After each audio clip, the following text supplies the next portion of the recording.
Magandang araw sa inyong lahat. What's up? At ngayon napag-tripan na naman natin ang ating food processor na nabili sa Shopee, Lazada or TikTok, di ko na maalala kung saan.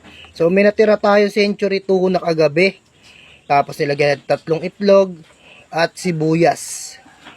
Nilagay, mas ngayon may nakita akong half ng pancit canton seasoning. Ewan ko kung ba't ganun, may half na ganun. Sinama ko, yun ay pampalasa natin. Try natin kung mabisa ito.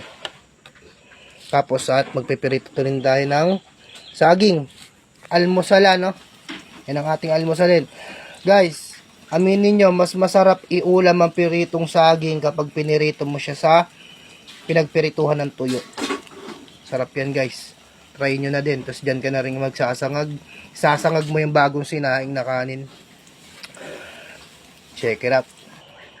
Yan guys, sasalang na natin. Maganda to food processor natin para sa mga anak nyo, sa mga jonakis nyo. Pwede to. Yan.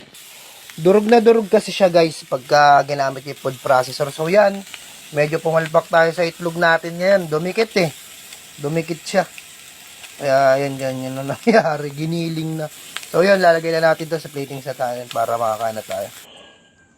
Ayan na guys, napakasarap. Wow! Let's go, kain na tayo. Tikman ko pala. Sarap guys. Ayos. Yung canton seasonings. Nang musok-usok pa. Kain na, breakfast na. Tikman natin, sarap. Sarap kanina, natikman ko na eh. Hindi ko na videoan yan, tikman natin. Sarap, grabe.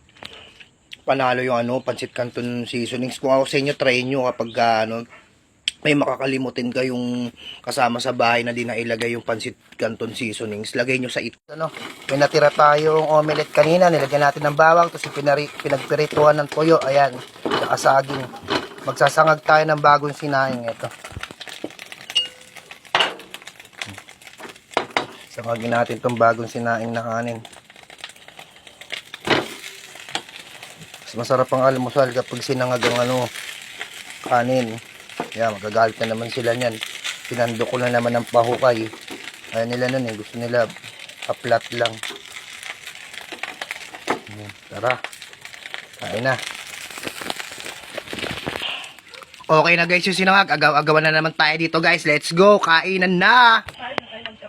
Ayan guys oh. Kainan na. Ganyan lang kasimple ang aming pamumuhay. Para kayong mga Arabo. Ayan. Nakalagay na rin di kawali. Nagtitip na kami ng pati bulak dito. Ko na. Ng kape na lang at saka yan, yung aming ketchup na pinataob. Hindi na tayong mag-ketchup. Kain na. Tikman mo yung ating omelette pancit canton Lucky Me seasoning. Ayan.